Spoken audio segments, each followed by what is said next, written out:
And here with reaction to the situation that grows more volatile by the hour, Fox News contributor Liz Cheney. Liz, you know, the first question that comes to my mind, where did these stockpiles come from, A? And I had often said publicly that I wondered in the lead up to the Iraq war if whether or not Saddam Hussein could have moved chemical weapons, biological weapons to Syria. Is that a fair question, or is that long dispelled? No, it's an absolutely fair question. I think that there's also the question, frankly, of what's happened to all of the Libyan weapons of mass destruction.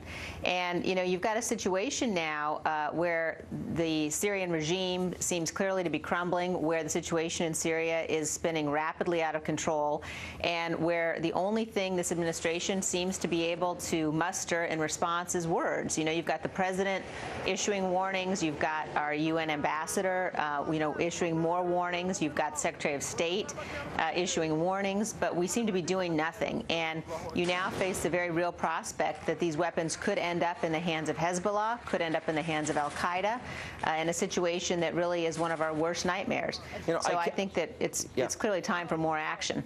Liz, I keep talking about the rise of radical Islamists around the world, in the Middle East, in North Africa. And it reminds me somewhat of the 1930s. You couple, you know, radical ideology with weapons of mass destruction, and you've got a prescription for a disaster. It seems the administration, it's not just feckless, it's almost reckless and irresponsible at this point, that they don't seem to have a foreign policy that understands the danger. Am I overstating it? Am I understating it? How bad does this get? Worst case scenario.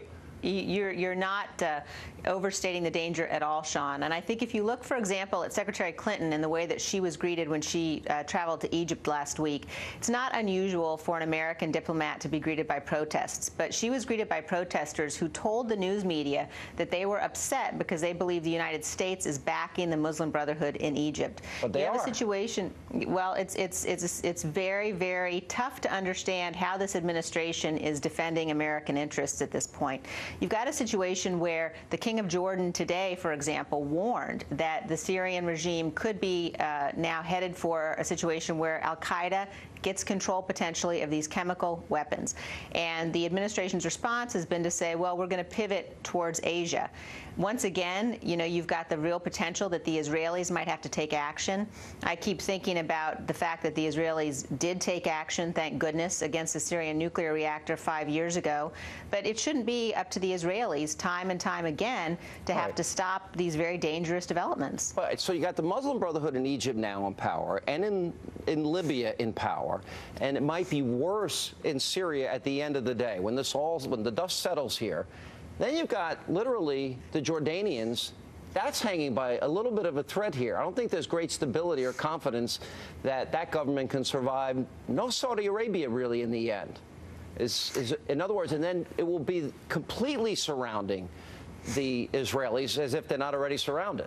Yeah, well, the thing to remember about the Muslim Brotherhood, as you're pointing out, is that they don't recognize national boundaries.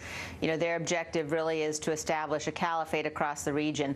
Now, there was a glimmer of hope in the outcome of the Libyan elections where you had parties that weren't as extreme as those we've seen, for example, in Egypt, take over. And at precisely this moment, when the United States needs to be demonstrating a very strong presence, a very strong leadership, very strong dedication to our allies, the administration is walking away. You also had today the worst day of violence in Iraq in over 2 years, with suicide bombings across that country as Ramadan begins. So you can see very clearly, despite the president's rhetoric in his VFW speech today, that the United States has lost tremendous credibility in the years that he's been in office, and his policies are making that worse as our allies see us heading for the exits at the moment when they're facing grave danger, and so are we.